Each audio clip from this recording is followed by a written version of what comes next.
اعوذ باللہ من الشیطان الرجیم بسم اللہ الرحمن الرحیم الحمد للہ رب العالمین والصلاة والسلام علی سید الانبیاء والمرسلین وعلی اہل بیتہ الطیبین الطاہرین وصحبہ المنتجبین۔ سورۃ النساء کی تلاوت کا آغاز کرتے ہیں۔ صلوات پڑھیے محمد والے۔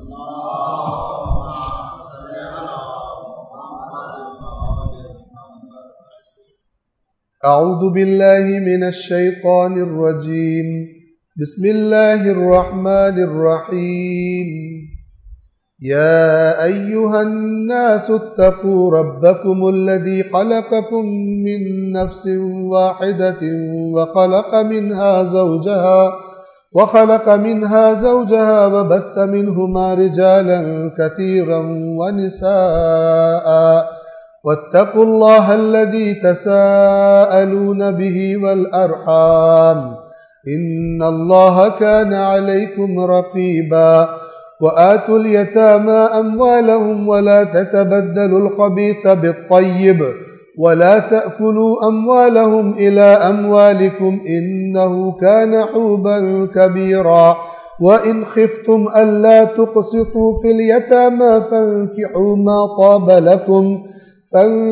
ما طاب لكم من النساء مثنى وثلاث ورباع فإن خفتم ألا تعدلوا فواحدة أو ما ملكت أيمانكم ذلك أدنى ألا تعولوا وآتوا النساء صدقاتهن نحلة فإن طبن لكم عن شيء منه نفسا فكلوه هنيئا مريئا ولا تؤتوا السفهاء أموالكم التي جعل الله لكم قياما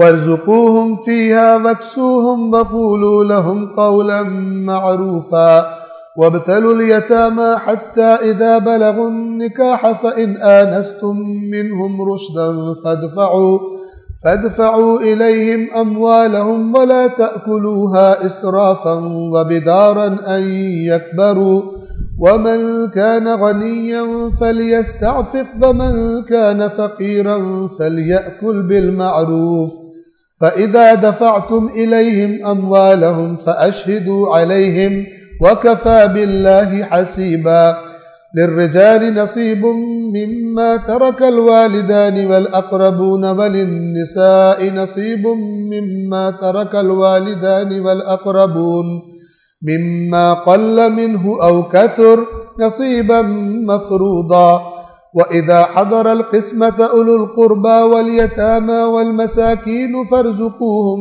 منه وقولوا لهم قولا معروفا وليخشى الذين لو تركوا من خلفهم ذرية ضعافا خافوا عليهم فليتقوا الله وليقولوا قولا سديدا إن الذين يأكلون أموال اليتامى ظلما إنما يأكلون في بطونهم نارا وسيصلون سعيرا يوصيكم الله في أولادكم للذكر مثل حظ الأنثيين فإن كن نساء فوق 2 فلهن ثلثا ما ترك وإن كانت واحدة فلها النصف ولأبويه لكل واحد منهما السدس مما ترك إن كان له ولد فإن لم يكن له ولد وورثه أبواه فلأمه الثلث فإن كان له إخوة فلأمه السدس من بعد وصية يوصي بها أو دين آباؤكم وأبناؤكم لا تدرون أيهم أقرب لكم نفعا فريضة من الله إن الله كان عليما حكيما۔ سورۃ النساء کا ترجمہ آغاز سے۔ رحمان الرحیم اللہ کے نام سے۔ یا ایہا الناس اتقوا ربکم الذی خلقکم من نفس واحدہ، اے لوگو اپنے رب کا تقوی اختیار کرو، اپنے رب سے، اس کی نافرمانیوں سے بچتے رہو۔ کون سا رب؟ الذی خلقکم من نفس واحدہ، جس نے تمہیں نفس واحدہ سے خلق کیا۔ ایک نفس سے خلق کیا، یعنی سب سے پہلے کس کی تخلیق ہوئی؟ حضرت آدم علیہ السلام، ابو البشر۔ جتنے بھی انسان ہیں اس کائنات میں، یعنی اس انسانی شکل میں جو آئے ہیں، یہ سب کے سب کس کی اولاد ہیں؟ حضرت آدم علیہ السلام کی اولاد۔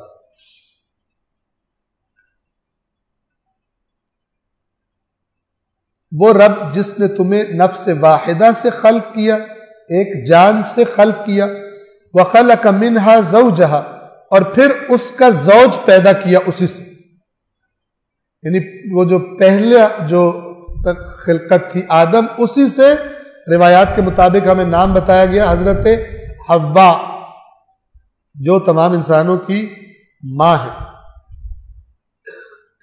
اس نفس واحدہ سے پھر ان کا جوڑا پیدا کیا، یعنی زوج کو پیدا کیا۔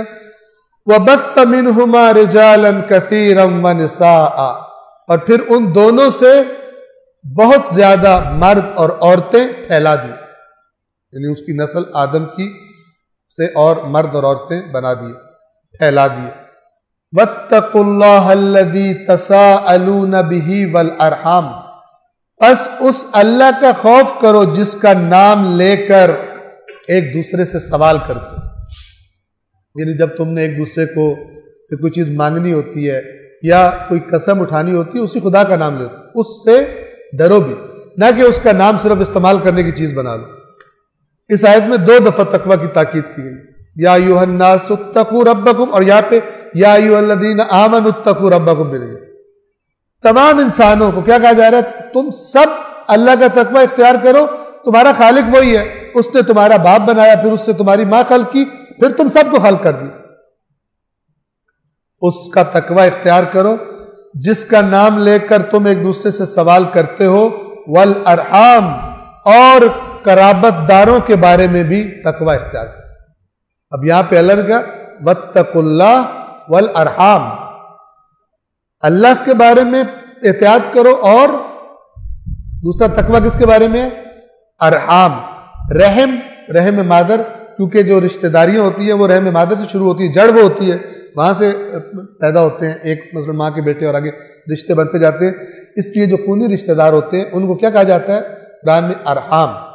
صلہ رحم یعنی جوڑنا، رحم کو جوڑنا، یعنی جو رشتہ اللہ نے بنایا ہے اس رشتے کو جوڑے رکھنا اور تعلقات اپنے صحیح رکھنا، احسان کرنا ان کے ساتھ۔ تو یہاں پہ صلہ رحمی کی اہمیت واضح ہوتی ہے کہ اللہ کے تقوی کے ساتھ، یعنی اللہ سے کے بارے میں احتیاط کرو اور اپنے رشتہ داروں کے بارے میں احتیاط کرو۔ ان اللہ کان علیکم رقیبا، یقیناً اللہ تم پر نگران ہے۔ رقیب مراقبہ سے ہے، ٹھیک ہے؟ یہ مراقبہ ہم عام طور پہ جس معنی میں استعمال کرتے ہیں، فلان بندہ مراقبہ کر رہا ہے، یعنی اپنا محاسبہ کر رہا ہے، پورا ہر چیز سے توجہ ہٹا کر اپنے اوپر توجہ کر رہا ہے، خدا کے طرف توجہ کر رہا ہے، اسے کہتے ہیں مراقبہ، پوری توجہ سے، اور اسی سے لفظ رقیب ہے۔ خدا تم پر رقیب ہے، یعنی تمہاری ہر بات کو نظروں میں رکھے ہوئے۔ وَآتُوا الْيَتَامَى أَمْوَالَهُمْ، اور یتیموں کو ان کا مال دے دیا کرو، یعنی اگر تم کسی یتیم کے مال کے سرپرست بن گئے تھے، یا مثلا یتیم چھوٹا تھا اور تم اس کے کوئی قریبی رشتہ دار تھے، اور عام طور پہ چونکہ یہ رشتہ داروں کے ساتھ ہوتا تھا، مکہ کا ماحول تھوڑا سا آپ کو بیان کر دوں، عورتوں اور یتیموں کے ساتھ بہت برا سلوک تھا، اور خاص طور پہ یتیم بچیاں کیا کرتے تھے ان کے رشتہ دار؟ جب کوئی چھوٹی عمر میں مثلا یتیم ہو گئی ہے تو اس کو پرورش کے بہانے گھر لے جاتے تھے اور اس کا مال ہڑپنے کے لیے اس سے شادی کر لیتے، اور شادی کرنے کے بعد چھوٹے سے موٹے بہانے بنا کے اس کو طلاق دے دیتے تھے، اور وہ اپنے مال سے بھی محروم، شوہر کی پناہ سے بھی محروم، اور وہ بیچاری اس کے بعد ایک عجیب و غریب، کیونکہ پہلے شادی کر چکی ہے، اب اس کا وہ رشتہ بھی اس طرح سے نہیں ہے، کوئی اس کا پرسان حال نہیں، اس طرح چھوڑ دیتے۔ ایک یہ یتیموں کے ساتھ کیا کرتے تھے ان کے رشتہ دار، کہ یتیموں کے مال کی سرپرستی کے بہانے آ جاتا تھا، اور قبل اس کے کہ وہ خود بڑے ہوں اور بڑے ہو کے اپنی چیزوں کو وہ سنبھال سکے، جلدی جلدی اس سے پہلے ہی سارا کام جو کرنے والا ہوتا تھا وہ کر لیتا تھا، اور جو بچی کچھ چیز ہوتی تھی وہ کہتے تھے ہم نے تو بڑی امانت سے اتنی محنت کرتے تھے، اور کاروبار میں کبھی کبھی نقصان ہو جاتا تھا تو یہ وہ تو فلان، بالآخر کھا جاتے تھے یتیموں کا مال۔ تو یہ اس تناظر میں آیات ہیں کہ اللہ تمہاری تمام چیزوں پر رقیب ہے، تو نظر میں رکھے ہوئے۔ وَآتُوا الْيَتَامَىٰ أَمْوَالَهُمْ، اور یتیموں کا مال ان کے حوالے کر دو۔ وَلَا تَتَبَدَّلُوا الْخَبِيثَ بِالطَّيِّبِ، اور اچھے مال کو برے مال سے نہ بدلو۔ طیب ہم اس کا ترجمہ کرتے ہیں پاک، یہ پاک اس کا اصل ترجمہ کیا ہے؟ جس کے اندر جو بالکل صحیح ہو، اسی لیے اس کا ترجمہ پاک کیا جاتا ہے، جس میں نجاست نہ ہو، ٹھیک ہے؟ ورنہ طیب کیا ہے؟ بالکل صاف، پیور، خالص مسلم۔ طیب کو خبیث سے نہ بدلو، جس کے اندر یعنی جو 2 نمبر مال ہے اس کو 1 نمبر مال سے نہیں بدلو، یعنی اب یتیموں کا مال دینے کا وقت آیا ہے، جو اچھی اچھی جگہیں ہیں مکس کیا ہوا تم نے، جو اچھی اچھی چیزیں خود رکھ لو، اور جو 2 نمبر گھٹیا مال ہے وہ یتیموں کو دے دو۔ وَلَا تَأْكُلُوا أَمْوَالَهُمْ إِلَىٰ أَمْوَالِكُمْ، اور ان کے مال اپنے مال کے ساتھ ملا کر نہ کھاؤ۔ یہ آپ توجہ فرمائیں، یہ جن کے پاس مال ہوتا ہے نا، دوسروں کا مال بھی ان کے مال میں ہوتا ہے، مل کے کر رہے ہوتے ہیں، ان کے لیے یہ بہت الرٹ کرنے والی آیات ہے۔ یتیموں کے بارے میں تو بالخصوص ہے، لیکن اوور آل مومن کی ہمیں روایات میں یہ بتایا گیا کہ اگر کسی کا ایمان دیکھنا ہے، اس کی نمازیں اور روزے اور اس کے سجدے اور رکوع نہ دیکھو۔ اگر کسی کو دیکھنا ہے کہ یہ مومن ہے یا نہیں، اس کے معاملات دیکھو، اس کے ہو سکتا ہے اوپر بڑی ٹوپی پہنی ہو، تسبیح پکڑی ہو اور ساتھ چل رہی ہو، اور ایسا چھرا مارے کہ آپ کو پتہ چلے میں تو جتنا کھڑا رہا ہوں میرا گردہ ہی نکال لیا اس نے، ٹھیک ہے نا؟ فرمایا کہ دین اس سے نہیں دیکھو، کیوں؟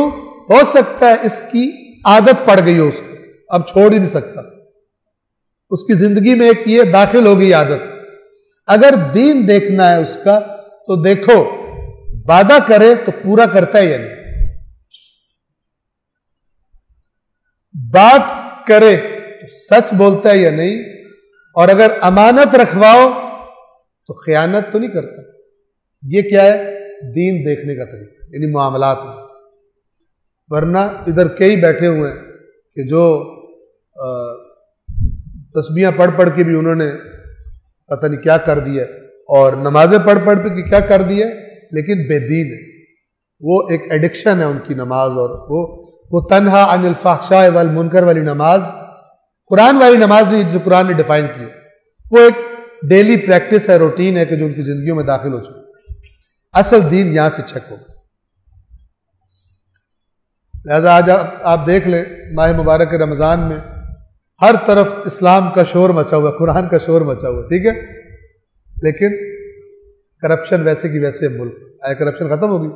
آیا راشیوں نے رشوت لینی چھوڑ دی؟ نہیں، لے رہے۔ آیا خرابیاں کرنے والوں نے خرابیاں کرنی چھوڑ دی؟ نہیں۔ اللہ نے فرمایا تو روزہ اس لیے تاکہ تمہارے اندر تقویٰ پیدا ہو۔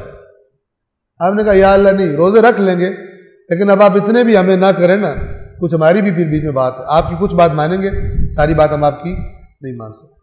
ہاں، آپ نے ہمارے گناہ ضرور معاف کرنے، آپ کو پتہ تو ہے ہمیں کتنے گناہ کرنے پڑتے ہیں ہر روز، لہٰذا ہم روزے رکھ رہے ہیں، آپ نے ہمارے سارے گناہ معاف کر۔ تو بعض کو اس وجہ سے ایڈکشن ہو جاتی ہے، روزہ بھی رکھنا ہے، نماز پڑھنا ہے۔ کچھ لوگ جو ہیں مثلا ہمارے حضرات جو ہیں وہ محرم کے پہلے 10 دنوں میں بڑے نیک ہو جائیں گے، یعنی ایسے افراد کو خود دیکھا ہوا جانتا ہوں، عادی شراب خور ہے، ٹھیک ہے، پہلے 10 دنوں میں جناب امام کے احترام میں نہیں پڑھ رہا، سبحان اللہ، اپنا گھڑا ہوا دین۔ اگر امام کا احترام ہوتا تو وہ تجھ سے ویسے ہی چھوڑوا دیتا۔ ہاں، محرم آئے اور تجھے شرم آئے کہ یہ کام ہے نا، یہ بھی طاقت ہے اس کی کہ وہ تجھے بتا رہا ہے کہ یہ کام مجھے نہیں پسند، تو جو نہیں پسند تو پھر شرم و حیا کر لے اور بعد میں بھی نہ کر۔ یہ کیا بات ہے؟ اللہ کے دین میں سے بیچ میں اپنا ایک دین بنا لے، ماہ رمضان میں نہیں کروں گا، مثلا باقی بعد میں کروں گا. یہ کون سا دین ہے؟ یہ مذاق ہے. یہ قرآن نے کلیئر کہہ دیا. کچھ باتوں کو مانتے ہو، کچھ کا انکار کرتے ہو، کہتے ہو بعض پر ایمان لیں گے، بعض پر ایمان لیں گے، کچھ کر لیں گے، کچھ نہیں کریں گے.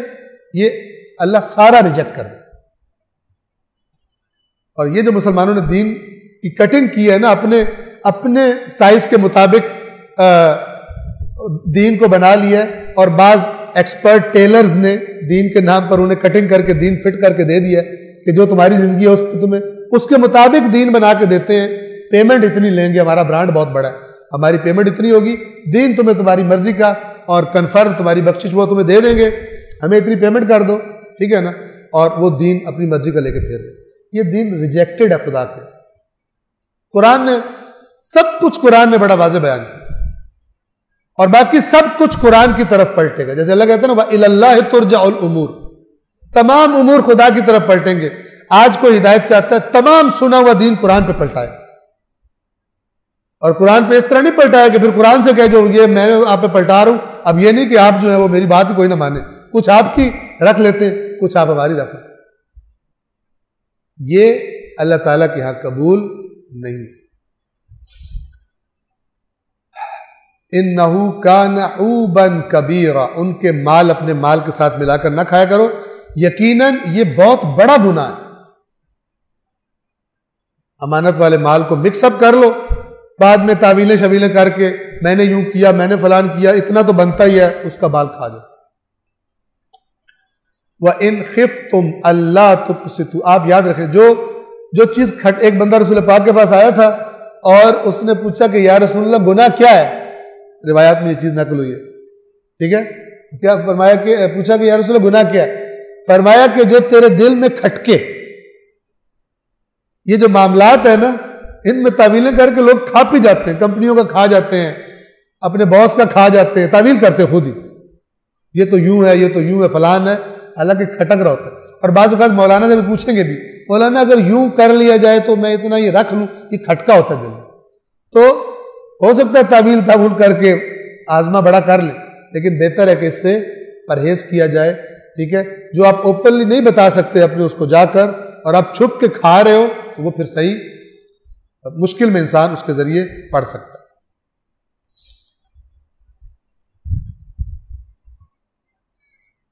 وَإِنْ خِفْتُمْ أَلَّا تُقْسِطُوا فِي الْيَتَامَى فَانكِحُوا مَا طَابَ لَكُم مِّنَ النِّسَاءِ مَثْنَىٰ وَثُلَاثَ وَرُبَاعَ، اور اگر تم لوگ اس بات سے خائف ہو، اس بات کا تمہیں خوف ہو کہ تم یتیموں کے بارے میں انصاف نہیں کر سکو گے، یہاں پہ مراد یتیم لڑکی ہے جیسے آ جائے گا، تو پھر دوسری عورتیں جو تمہیں پسند آئیں ان میں سے 2-2 3-3 یا 4-4 نکاح کر لیا کرو. یہ وہ آیت ہے جس میں 4 کنایتن، یعنی یہ ضمناً اجازت ہے 4 شادیوں کی. اصل بات کیا ہو رہی ہے کہ یہ لوگ یتیم بچیوں کو لے جاتے تھے، پھر ان کا مال ہڑپنے کے لیے شادی کر لیتے تھے. اب جب یہ آیات اتری، ظاہر بات ہے مثلا پھر کام وہ ہو گیا، تو فرمایا اگر جس کو یہ خوف ہو کہ وہ یتیموں کا معاملہ سخت ہے، کیونکہ یتیموں کا سرپرست کوئی نہیں ہے، اس کے لیے آ کر فائٹ کرنے والا کوئی نہیں ہے. ویسے تو لڑکی ہوگی، اس کا خاندان، اس کا باپ ہوگا، مثلا بھائی ہوں گے، وہ کریں گے، لیکن یتیم جو ہے اس کا سرپرست عام طور پہ معاشرے میں اس وقت کوئی نہیں ہوتا تھا. تو یتیموں کے بارے میں اگر تم ڈرو تو پھر دوسری جو عورتیں جو یتیم نہیں ہیں، عام جو عورتیں ہوتی ہیں، ان میں سے جو تمہیں مثلا پسند ہو ان سے شادی، ان سے نکاح کر لیا کرو. 2 اور 3 2 اور 3 اور 4 اس کا مطلب یہ نہیں ہے 2 اور 3 اور 4 یعنی 8، ٹھیک ہے نا. کوئی بندہ اس طرح کا بھی آگے سوال پوچھا تھا، یہ 2 تو نہیں لکھی ہوئی، کہا وہ 2 یعنی 4، 3 یعنی 6 اور 4 یعنی 8. فَإِنْ خِفْتُمْ أَلَّا تَعْدِلُوا، اور اگر تمہیں یہ خوف ہو کہ تم عدل نہیں کر سکو گے ان 4 کے درمیان بھی، فَوَاحِدَةً، تو پھر ایک ہی رکھو، او ما ملکت ایمانکم، یا وہ کہ جس کے وہ جو کنیزیں کے جن کے تم مالک. ذالک ادنی الا تعول، یہ ناانصافی سے بچنے کی قریب ترین صورت کہ تم ان کے ساتھ ظلم نہ کرو. صلوات پڑھیے محمد والے.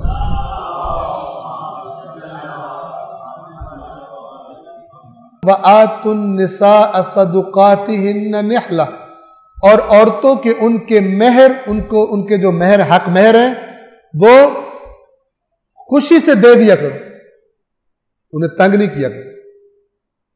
حق مہر عورت کی ملکیت ہو جاتی ہے، جیسے میاں بیوی کا رشتہ قائم ہوتا ہے حق مہر عورت کی ملکیت ہوتا ہے۔ خدا نخواستہ عورت دنیا کا بدترین کام کر دے مہر کی مالک ہے، اس کا مہر ختم نہیں ہوتا۔ اور جو مہر مارنے روکنے کے لیے جو تنگ کرتے عورتوں کو، اللہ تبارک و تعالیٰ نے ان کے لیے بڑی شدید دھمکیاں قرآن مجید میں رکھی ہوئی، اور ان کو کہا ہوا تم اگر یہ کر رہے ہو تم میری آیات کا مذاق اڑا رہے ہو۔ اور اللہ کی آیات کا مذاق اڑانا، ٹھیک ہے نا، یہ بہت یعنی سب سے خطرناک یہی کام۔ ایک ہے ایک بندہ نہیں مانے اور بات، اللہ کہہ رہے اگر عورت کو تم مثلا تنگ کر رہے ہو تم میری آیات کا مذاق اڑا رہے ہو، تم نہ کہو کہ مذاق اڑا رہے ہو، میں کہہ رہا ہوں تم مذاق اڑا رہے ہو۔ لہٰذا یہ جو میاں بیوی کے درمیان اختلاف اور ناچاکی ہوتی ہے اس کے بعد کے مسائل، اس میں بہت زیادہ انسان کو اللہ کے خوف کو مد نظر رکھنا چاہیے۔ عورتوں کو ان کے مہر خوشی سے دے دیا کرو۔ فَإِن طِبْنَ لَكُمْ عَنْ شَيْءٍ مِّنْهُ نَفْسًا فَكُلُوهُ هَنِيئًا مَرِيئًا، ہاں تو اگر وہ کچھ حصہ اپنی خوشی سے، طِبْنَ نَفْسًا، یہ طیب نفس کیا ہے؟ بغیر کسی کے کہے، خود سے اپنی مرضی سے، بغیر کسی پریشر کے، بغیر ان کے دل میں یہ بات ہو کہ اگر میں نہیں دوں گی تو میرے ساتھ یہ مسئلہ ہو، کسی بھی بالکل آزادی خوشی سے اگر وہ دیں، اللہ تاکید کر طبنا، اندر بھی ان کے کوئی خوف نہ ہو، نفسن، ٹھیک ہے، یعنی خود سے ان کو وہ خوشی ہو تمہیں دینے میں، نہ کہ کسی نے باہر سے ان کو کہا ہو۔ اگر اس طرح وہ تمہیں دے دیں، کوئی چیز دے دیں، فَكُلُوهُ هَنِيئًا مَرِيئًا، تو تم اسے بلا کراہت خوشگواری سے کھا سکتے ہو۔ عام طور پہ وہاں پہ کیا کرتے تھے، ایک جو کفار مکہ میں رسم رائج تھی وہ یہ کہ عورت کو گویا پرچیز کرتے تھے، حق مہر اس کے ماں باپ کو دیتے تھے۔ آج پاکستان میں بعض علاقوں میں یہ کاروبار ہوتا ہے، بعض جو ہیں وہ اپنی غربت کی وجہ سے یا جس وجہ سے حق مہر کی رقم وہ خود لے لیتے، بچی کو دے دیتے، چھوٹی چھوٹی بچیاں بھیج دیتے، اور بعض لوگ عمرا جو ہیں وہ بچیاں خرید کے مثلاً لے جاتے۔ آج بھی یہ ہوتا ہے۔ وَلَا تُؤْتُوا السُّفَهَاءَ أَمْوَالَكُمُ الَّتِي جَعَلَ اللَّهُ لَكُمْ قِيَامًا وَارْزُقُوهُمْ فِيهَا وَاكْسُوهُمْ وَقُولُوا لَهُمْ قَوْلًا مَعْرُوفًا، اور اپنے وہ مال جن پر اللہ نے تمہارا نظام زندگی قائم رکھا ہے بے وقوفوں کے حوالے نہ کرو۔ وہ لوگ کہ سفہا، سفیہ کی جمع ہے کم عقل، نہ سمجھ، تم ایک اپنے مال پر، آپ دیکھیں ایک باپ ہے وہ اپنے بچے کو مثلا ایسے بچے کو جو نہ سمجھ ہے اس کو کوئی بڑی ذمہ داری دے دیتا ہے، کچھ دنوں بعد دیکھتا ہے کہ اس نے سارا بیڑا غرق کر دیا، پھر اب وہ اپنے آپ کو ملامت کرے۔ سفیہ اسے کہتے ہیں جو ابھی پورا میچور نہیں ہوا، عقلی طور پر بالغ نہیں ہوا اور نہ سمجھ ہے، خراب کر دے گا۔ تو ان کو اپنے وہ مال نہ دو جن پر اللہ نے تمہارا نظام زندگی قائم کر رکھا ہے۔ یہ فرمایا کہ بے وقوفوں کے حوالے، کم عقلوں کے حوالے نہ کرو۔ وَارْزُقُوهُمْ فِيهَا، اور انہیں اس میں سے کھلاؤ، وَاكْسُوهُمْ، اور پہناؤ، وَقُولُوا لَهُمْ قَوْلًا مَعْرُوفًا، اور ان سے اچھے طریقے سے بات کرو۔ اور اسی آیت کے ضمن میں اصل میں بیسیکلی بات یتیموں کی ہو رہی ہے۔ اگر ہے یتیم، صلوات پڑھیے محمد والے،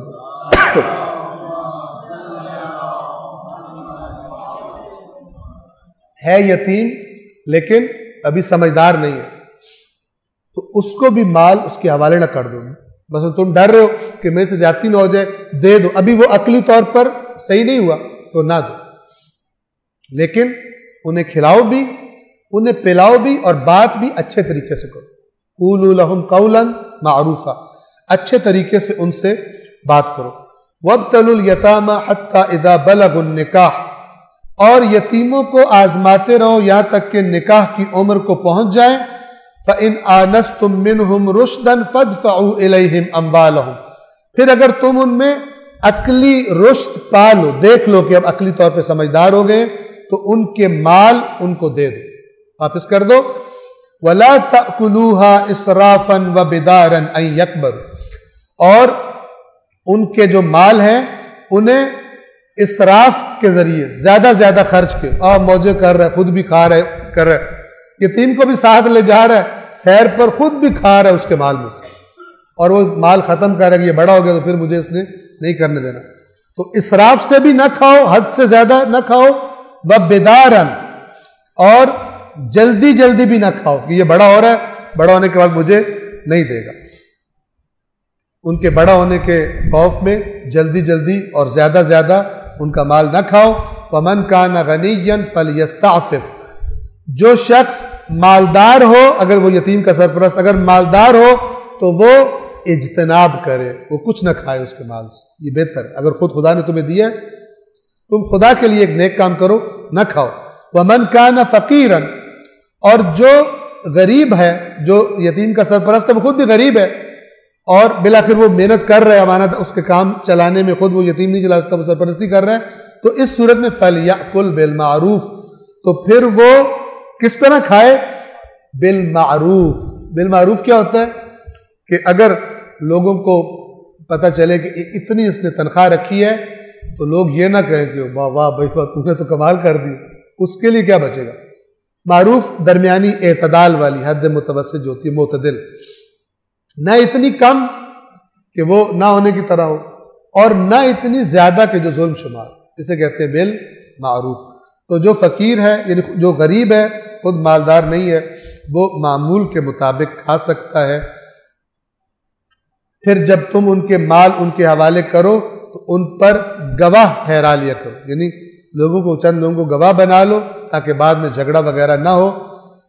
وَكَفَى بِاللَّهِ حَسِيبًا، اور حقیقت میں تو اللہ کافی ہے حساب لینے کے لیے.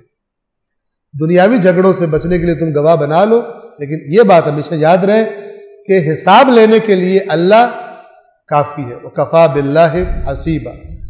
لِلرِّجَالِ نَصِيبٌ مِّمَّا تَرَكَ الْوَالِدَانِ وَالْأَقْرَبُونَ وَلِلنِّسَاءِ نَصِيبٌ مِّمَّا تَرَكَ الْوَالِدَانِ وَالْأَقْرَبُونَ مِمَّا قَلَّ مِنْهُ أَوْ كَثُرَ نَصِيبًا مَفْرُوضًا، اور جو مال ماں باپ اور قریبی رشتہ دار چھوڑ جائیں اس میں مردوں کا حصہ ہے، مردوں کا بھی حصہ ہے، اور اسی طرح جو مال ماں باپ اور قریبی رشتہ دار چھوڑ جائیں اس میں تھوڑا ہو یا زیادہ عورتوں کا بھی حصہ ہے.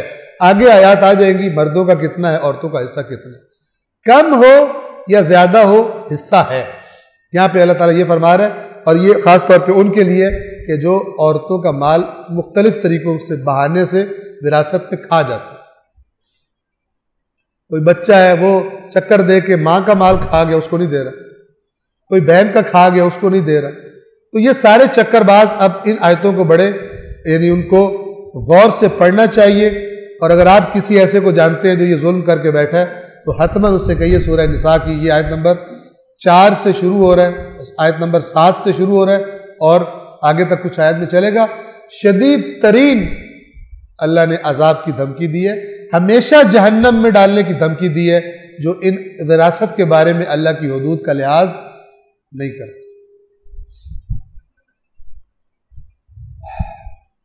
تھوڑا ہو یا بہت عورتوں کا بھی حصہ ہے، یہ حصہ ایک طے شدہ امر ہے، نصیباً مفروضاً فرض شدہ ہے، اس سے ادھر ادھر نہیں ہو سکتا. وَإِذَا عَذَرَ الْقِسْمَةَ أُولُو الْقُرْبَى وَالْيَتَامَى وَالْمَسَاكِينُ فَارْزُقُوهُم مِّنْهُ وَقُولُوا لَهُمْ قَوْلًا مَّعْرُوفًا. اسلام کی تعلیمات دیکھیے، فرمایا اور جب تقسیم کے وقت، جب کسی کی وراثت تقسیم ہو رہی ہو، جب تقسیم کے وقت قریبی رشتہ دار، یتیم اور مسکین بھی وہاں پر موجود ہوں تو ان کو بھی اس میں سے دیا کرو. حالانکہ ان کا ایسا نہیں بنتا، ان کو بھی دیا کرو اور ان کو اچھے طریقے سے بولا کرو. عام طور پر جب بندہ کوئی مالی معاملہ اپنا کر رہا ہوتا ہے نا اور کوئی ایسا انوانٹیڈ ایلیمنٹ آ جائے وہاں پر تو اس کو بندے برے طریقے سے پیش آتے ہیں، اور تجھے یہی ٹائم ملا تو نکل یہاں سے حساب کر رہے ہیں. تو اگر وراثت کی تقسیم میں جن کی وراثت ہے ان کے علاوہ بھی کوئی رشتہ دار ہوں، اللہ دیکھیے فرما رہے کہ کچھ نہ کچھ ان کو بھی دے دیا کرو. یہ بھی صلہ رحمی ہے، وارث غیر وارثوں کو کچھ دے دیں. حتیٰ کہ اگر وہاں کوئی یتیم مسکین، کوئی علاقے کا بڑا فوت ہوا تھا ذمہ دار، اور اب اس کی مثلاً تقسیم ہو، اب تو خیر وہ دور ہی چلا گیا، اب تو تقسیم اندر بیٹھ کے ہوتی ہے، کسی کو وہاں پہ پتہ بھی چلتا، اور تاکہ جو لڑائیاں وغیرہ ہونی ہیں وہ پھر اندر ہی ہوتی رہیں۔ فرمایا اگر یتیم اور مساکین آ جائیں تو ان کو بھی بیچ میں سے ان کو کھلاؤ اور اچھے طریقے سے ان سے وَقُولُوا لَهُمْ قَوْلًا مَعْرُوفًا، کوئی ایسی بات کہ جو بد زبانی اور بد اخلاقی وہ ان سے نہ کرو۔ پھر وہ لوگ کہ جو یتیموں کے مال کے بارے میں خدا سے نہیں ڈرتے، اب ان سے یہ کہا جا رہا ہے وَلْيَخْشَ الَّذِينَ لَوْ تَرَكُوا مِنْ خَلْفِهِمْ ذُرِّيَّةً ضِعَافًا خَافُوا عَلَيْهِمْ فَلْيَتَّقُوا اللَّهَ وَلْيَقُولُوا قَوْلًا سَدِيدًا، اور لوگوں کو اس بات پر اللہ سے ڈرنا چاہیے کہ اگر وہ خود اپنے پیچھے بے بس اولاد چھوڑ جاتے جن کے بارے میں وہ خود ان کو فکر لاحق ہوتی کہ ان کا کیا بنے گا، ان کو اب اگر ان کے ہاتھ میں کچھ یتیموں کا امور آ گئے تو اسی طرح ڈریں، جیسے اپنی اولاد کے بارے میں، ٹھیک ہے، اگر اس کی اپنی اولاد وہ مر رہا ہوتا اور اس کی اولاد بیچارے چھوٹے چھوٹے بچے ہوتے، اسے کتنی فکر ہوتی کہ یہ رشتہ دار کیا کریں گے ان کے ساتھ، ان کے مال کا کیا بنے گا۔ بالکل اسی طرح اگر تمہارے سامنے کوئی تمہارا عزیز فوت ہو گیا ہے اور اس کے اب چھوٹے چھوٹے بچے وہ تمہارے رحم و کرم پر ہیں، جیسے اپنی باری میں تم اگر فکر کرتے، اسی طرح ان یتیموں کے بارے میں بھی یہ فکر کرو کہ اگر ان کی جگہ میرے بچے ہوتے تو میں کیا سلوک کروں، میری کیا خواہش ہوتی کہ ان کے ساتھ لوگ کیسے سلوک کریں۔ بالکل یہ یہیں سے اسی قسم کی آیات سے وہ حدیثیں نکلی ہیں کہ وہ مومن ہی نہیں ہے جب تک کہ جو دوسرے کے لیے وہی پسند نہ کرے جو اپنے لیے پسند ہے۔ اپنی اولاد کے لیے کیا چاہتے ہو، دوسروں کی اولاد کے لیے بھی۔ وہ لوگ کہ جو دوسروں کے مال ہڑپ لیتے ہیں، دوسروں کی اولادوں کے حقوق ہڑپ لیتے ہیں، وہ کہاں سے اس اسلام کے اندر فٹ آتے ہیں؟ وہ تو ایک لباس ہے کہ جو حکم اسلام یہی ہے، جو کلمہ پڑھتا ہے، جو ظواہر کا مانتا ہے ظاہری طور پہ اسلام کو، وہ مسلمان ہی سمجھا جائے گا، لیکن اللہ کے ہاں حساب کتاب ہے جو یہ آیات ہمیں بتاتی ہے۔ صلوات پڑھیے محمد والے محمد۔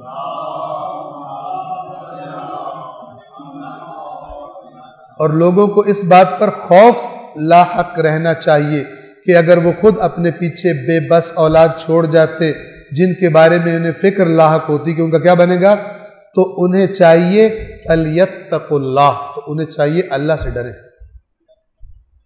اور وَلْيَقُولُوا قَوْلًا سَدِيدًا، اور بالکل سیدھی صحیح بات کریں، ہیرا پھیری نہ کرے باتوں میں، تاکہ یتیموں کے ساتھ کوئی زیادتی کر لے۔ اور تیرے باپ نے میرا 1 لاکھ روپیہ دینا تھا، چلو جی پڑپ، وہ بیچارہ مسکین بول نہیں سکتا، اگر بولا تو باقی بھی کھا جائے گا۔ پھر دوسرا آتا ہے، کہتا ہے جی یہ رشتہ دار جو ظالم رشتہ دار یتیم بچوں کے، ہوتا ہے آج بھی، یہ ہوتا ہے آج بھی ہوتا ہے، مرنے والے کے مطلب بچے کمزور ہیں اور ان کے وہ جو بڑے رشتہ دار ہیں، یار آپ کے بابا نے نا مجھ سے 5 لاکھ روپیہ لیا تھا اور انہوں نے کہا تھا میں تمہیں واپس کر دوں گا، اب خداوند عالم پہلا وار دیکھ لو، اگر دے سکتے ہو تو فلان، یہ پہلا، تاکہ آرام سے دے دے خود ہی، اگر نہیں تو تیرے باپ نے میرے 5 لاکھ روپے کھائے تھے، اس کو جہنم میں جلا رہا ہے، مجھے نہیں دے رہا تھا۔ آہستہ آہستہ ٹون چینج کرتے کرتے وہ پہلے کوئی چاچا ماما تھا، اب پتہ نہیں جین بن گیا اس کو، اب زبردستی اس سے مثلا کھا رہا ان کا۔ قولوا قولا سدیدا، سیدھی بات کرو۔ میں نے ایک مثال دی ہے، کئی طریقے سے یہ غلط باتیں ہو سکتی ہیں یتیموں کے بارے میں۔ فَلْيَتَّقُوا اللَّهَ وَلْيَقُولُوا قَوْلًا سَدِيدًا۔ ان الذین، کیوں کہہ رہا ہوں ان الذین یأکلون اموال الیتامی ظلما انما یأکلون فی بطونہم نارا وسیصلون سعیرا، یقیناً جو لوگ ناحق ظلماً یتیموں کا مال کھاتے ہیں وہ اپنے پیٹوں میں، اپنے شکموں میں صرف آگ کھا رہے ہیں، آگ بھر رہے ہیں، جہنم کی آگ بھر رہے ہیں، اور عنقریب انہیں وَسَيَصْلَوْنَ سَعِيرًا، انہیں جہنم میں جلایا جائے گا عنقریب۔ اور احادیث میں یہ بات آئی کہ یتیم کا مال کھا جانے والا قیامت کے دن اس کے شکم سے ایسی آگ نکل رہی ہوگی، ایک خاص قسم کی آگ کہ جس کو دیکھنے والے پہچان لیں گے یہ یتیم کا مال کھانے والا، یعنی جہاں جہاں سے گزرے گا اس کی اس خاص قسم کی حالت سے، اس خاص قسم کی آگ کہ جو اس کے پیٹ کے اندر لگی ہوگی اور باہر نکل رہی ہوگی، دیکھنے والوں کو یہ تو پتہ چلے گا عذاب میں ہے، یہ بھی پتہ چل جائے گا اس نے کیا کیا، اس نے یتیم کا مال کھایا تھا۔ یہ والی تو باتیں بھی تو ممبروں پہ بتائی جانی چاہیے، صرف ایک طرف کی ٹریفک چلا کر۔ تو کائنات کا سب سے بڑا فراڈ جو کسی انسان کے ساتھ ہو سکتا ہے وہ دین کے بارے میں فراڈ ہے، کیونکہ دوسرے فراڈ میں آپ کتنا رہ لیں گے، سب کچھ کوئی آپ کا لوٹ لے، کتنی زندگی گزاریں گے، گزر جائے گی۔ لیکن جس نے آپ کی ایسا فراڈ کیا کہ آپ کی ابدی آخرت تباہ کر دی، آپ کو یوں جنت کنفرم کر کے دے دی، اور یہ اللہ کے احکام نہیں پتہ ہے، آپ سمجھیے سارا معاف ہو جاتا ہے، بعد میں معاف کر دوں گا، بعد میں جناب ٹوپی پہن لوں گا، بعد میں حج کر لوں گا، بعد میں زیارت کر لوں گا امام حسین، بعد میں یہ کر لوں گا۔ اس طرح نہیں بخشے جاتے، حقوق العباد نہیں بخشے، یتیم کا مال کھایا نہیں بخشا جائے گا۔ امام حسین دشمن ہے اس کے، امام حسین یتیم کا مال کھانے والے کے دشمن ہیں، نہ کہ امام حسین اس کی شفاعت کرے۔ توجہ فرما رہے ہیں؟ تو یہ جو میں بار بار کہتا ہوں، جو اپنی مرضی سے کٹنگ چٹنگ کر کے اپنے سائز کے مطابق فٹ کیا ہوا دین ہے، یہ دین نہیں چلے گا، اللہ کا دین چلے گا جو اللہ نے قرآن میں بیان فرمایا۔ اور میں عرض کیا کرتا ہوں کہ مجھ سے بیان میں امکان ہے غلطی ہو جائے، کوئی لفظ اوپر نیچے مجھ سے نکل جائے، خطا ہو سکتی ہے، لیکن آپ خود قرآن پڑھیں، اللہ خود۔ یہ سارا میرا جو زور لگانا ہے، میری جو اللہ تعالیٰ سے دعا اور خواہش ہے وہ یہ ہے کہ لوگ خود پڑھنا شروع ہو، خود پڑھنا شروع ہو، تاکہ یہ کشتی کا منہ سیدھا ہو اور اس طرف چلے جدھر اس کو چلنا چاہیے، اور جو ہائی جیکرز ہیں وہ پکڑے جائیں۔ اور ایسے ہائی جیکر ہیں جن کا پتہ بھی نہیں چل رہا کہ ہائی جیکرز ہیں، ایسے فنکار ہیں، ٹھیک ہے؟ اور ایسے ہائی جیک کیے کہ جو آ کر کہتا ہے کہ بھائی ادھر نہیں ادھر جانا ہے، اسے کہتے ہیں تو ہائی جیکر، تجھے ہم ہائی جیک نہیں کرنے دیں۔ یہ شعور قرآن پڑھنے والے کو ملتا ہے، اللہ دوسروں کو نہیں دیتا۔ جو لوگ ظلماً یتیموں کا مال کھاتے ہیں وہ یقیناً اپنے پیٹ میں بس آگ بھر رہے ہیں، اور جلد ہی جہنم کی بھڑکتی آگ میں تپائے جائیں گے۔ یہ بات کرنے والا اللہ خود ہے، تو دوسرا نہیں ہے، خدا خود کہہ رہا میں جلاؤں گا تم۔ آج کے لیے آخری آیت ہے یہ، یوصیکم اللہ فی اولادکم۔ اس میں وراثت کے کچھ بنیادی جو اصول ہیں، حصے بنتے ہیں، وہ اس میں کیا گیا ہے، اور اس سے اگلی آیات میں بھی ہے، لیکن یاد رکھیے میں صرف ترجمہ کروں گا۔ وراثت کے جو احکام ہیں ظاہر بات ہے وہ تفصیلی ہیں، کئی شکیں ہوتی ہیں، بہت کچھ ہوتا ہے کہ جو فقہ کی کتابوں میں موجود ہے اور ان کی طرف رجوع کرنا چاہیے۔ یہاں پر جو موٹی موٹی باتیں قرآن میں بیان کی گئی ہیں وہ آپ کی خدمت میں انشاءاللہ تلاوت کر رہا ہوں۔ یوصیکم اللہ فی اولادکم، اللہ تمہیں تمہاری اولاد کے بارے میں، یہ لفظ وصیت والا ہے۔ ہم جو وصیت کا ایک معنی ہے جو یہ مرنے والے کے اس میں استعمال ہوتا ہے، لیکن عربی میں وصیت کا معنی صرف مرنے والا نہیں ہے، نصیحت کو بھی وصیت کہا جاتا ہے۔ تو اللہ تم ہدایت کو بھی کہا جاتا ہے۔ اب ظاہر بات ہے اللہ تو وصیت نہیں کرے گا اس معنی میں، نعوذ باللہ، اللہ یہ تمہیں ہدایت کر رہا ہے، تمہیں نصیحت کر رہا ہے۔ اللہ تمہاری اولاد کے بارے میں تمہیں ہدایت فرماتا ہے، للذکر مثل حظ الانثیین، ایک لڑکے کا حصہ دو لڑکیوں کے حصے کے برابر ہے۔ یہ جائیداد کی تقسیم میں اس کو دیکھا جائے، یہ اسلامی جو اللہ نے پورا ایک نظام بنایا ہے اس کے مطابق، باقی ویسٹرن چیزوں کو لے کر جو وہ ایک طولانی موضوع بھی ہے، بحث بھی ہے، ابھی اس کا وقت بھی نہیں ہے، لیکن میں آپ کو بنیاد بتا رہا ہوں۔ جو مرد یا عورت اللہ پر ایمان رکھتی ہے، اسلام پر ایمان رکھتی ہے، اس کو اس پر اعتراض اس لیے نہیں ہوگا کہ اللہ نے اگر عورت کا حصہ آدھا رکھا ہے، اللہ نے اس حصے میں عورت کی ذمہ داری کوئی نہیں لگائی، اس نے شوہر کو دینا ہے یا شوہر کو اس نے خیال نہیں، بالکل بھی نہیں، لیکن شوہر کو جو حصہ دیا ہے اس میں اس نے اپنے ماتحتوں کا نان نفقہ اس کے ذمے ہے، بیوی کے ذمے کچھ نہیں، ٹھیک ہے؟ اور وہ جو نظام گھر کا اللہ نے رکھا ہے اس میں عورت پر بوجھ نہیں ڈالا گھر چلانے کا، مرد پر بوجھ ڈالا گھر چلانے کا، عورت کا خیال رکھا، لہٰذا عورت کا حصہ نصف رکھا۔ ہاں جو مس یوز کریں اس قانون کو، وہ مس یوز کرنے والے تو پھر طلاق میں بہت ساری چیزوں پہ مس یوز کرتے ہیں، وہ خدا کے آگے جواب دیں، اور اگر کسی عورت پر کسی قانون کے مس یوز ہونے کی وجہ سے زیادتی ہو رہی ہے اس کو حق ہے اس زیادتی کے خلاف مثلا شوہر سے الگ ہو جائے فلان جو بھی کرے، لیکن قیامت کے دن جس کا آخرت اور قیامت پر یقین ہے، جس پر جو بھی ظلم ہوا ہے، جس میں اس کا اپنا قصور نہیں تھا، اپنی خطا کا نتیجہ نہیں تھا، اللہ ہر کمی کے بدلے میں اس کو اجر عطا کرے گا قیامت کے دن، ہر کمی کو اللہ کمپنسیٹ کرے گا۔ ہماری روایات میں احادیث میں ہے کہ اگر کوئی شخص بازار جائے، غریب بازار جائے اور اس کو کسی چیز پر نظر پڑے جو اس کی ضرورت کو اس کا جی چاہے، کوئی کھانے کی چیز ہو، کچھ ایسی ہو، اور اس کے پاس اتنے پیسے نہ ہو کہ جس سے وہ چیز خرید لے، اور اس کو وہ جو تکلیف ہوتی ہے، اللہ تعالیٰ فرشتوں سے کہتا ہے کہ وہ تکلیف بھی لکھ لو، اس کے بدلے بھی اس کو میں اجر عطا کروں گا۔ خدا کے ہاں وہ تکالیف، وہ جو دوسروں کے ظلم کی وجہ سے، اپنا قصور نہیں ہے، دوسروں کے ظلم کی وجہ سے جو کسی پر آتی ہیں چیزیں، سب کے سب اللہ کے ہاں اس کا اجر ہے اور وہ اجر دیا جائے گا۔ یہ جب ہم ائمہ کی شہادت کا بھی دن ہوتا ہے نا، ایک جملہ عربی میں بولا جاتا ہے، عظم اللہ اجورنا و اجورکم، اللہ تمہارے اور ہمارے اجر کو عظیم کرے۔ یہ اجر کیا ہے؟ ہم پر مصیبت آئی، اور ہر آنے والی مصیبت، مومن پر آنے والی مصیبت کیا ہوتی ہے؟ اللہ کے ہاں اس کے لیے اجر رکھتی ہے۔ صلوات پڑھیے محمد والے۔ ایک لڑکے کا حصہ دو لڑکیوں کے حصے کے برابر ہے۔ فَإِن كُنَّ نِسَاءً فَوْقَ اثْنَتَيْنِ فَلَهُنَّ ثُلُثَا مَا تَرَكَ، پس اگر لڑکیاں دو سے زائد ہوں تو ترکے کا، یعنی وہ پیچھے وراثت چھوڑ کے گیا ہے، اس کا 2/3، 2/3 کیا ہے؟ یعنی 3 حصے کرو، اس میں سے 2 حصے ان کو ملیں گے۔ اگر لڑکیاں ہیں صرف اور 2 سے زائد ہیں، اگر وَإِن كَانَتْ وَاحِدَةً فَلَهَا النِّصْفُ، اگر ایک ہی ہے تو اس کو آدھا ملے گا۔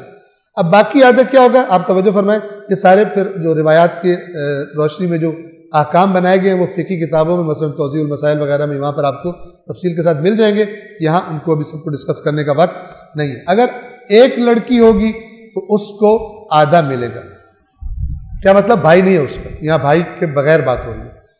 وَلِأَبَوَيْهِ لِكُلِّ وَاحِدٍ مِّنْهُمَا السُّدُسُ مِمَّا تَرَكَ إِن كَانَ لَهُ وَلَدٌ، اور اس کے والدین کے لیے، یعنی میت جو مرا ہے یا مری ہے، اس کے والدین کے لیے ان دونوں میں سے ہر ایک کے لیے چھٹا حصہ ہے، 1/6 چھٹا حصہ ہے اگر میت کی اولاد نہ ہو، ٹھیک ہے؟ بلکہ اگر میت کی اولاد ہو، معذرت چاہتا ہوں، اگر میت کی اولاد ہو تو ماں اور باپ دونوں میں سے ہر ایک کے لیے چھٹا حصہ ہے، ان کان لہ ولد، اگر اس کی اولاد ہو۔ فَإِن لَمْ يَكُنْ لَهُ وَلَدٌ وَوَرِثَهُ أَبَوَاهُ فَلِأُمِّهِ الثُّلُثُ، اور اگر میت کی اولاد نہ ہو اور اس کے ماں باپ صرف اس کے وارث ہو تو اس کی ماں کے لیے تیسرا حصہ ہوگا اس کی جائیداد میں سے۔ فَإِن كَانَ لَهُ إِخْوَةٌ فَلِأُمِّهِ السُّدُسُ، اگر اس میت کے بھائی ہو تو اس کی ماں کو چھٹا حصہ ملے گا، لیکن بھائیوں کو کچھ نہیں ملے گا۔ یہ وراثت میں کچھ طبقات ہیں، 3 طبقات ہیں۔ جب تک پہلے طبقے کے افراد میں سے ایک بھی موجود ہو، وراثت دوسرے طبقے میں نہیں آتی، اور اگر دوسرے میں آ جائے، جب تک دوسرے طبقے کا ایک بھی فرد موجود ہو، تیسرے طبقے میں نہیں جاتی، ٹھیک ہے نا؟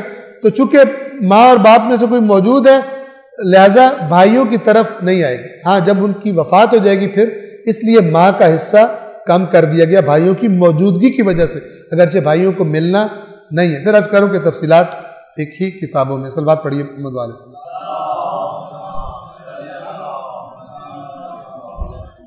پس اگر میت کے بھائی ہوں تو ماں کو چھٹا حصہ ملے گا۔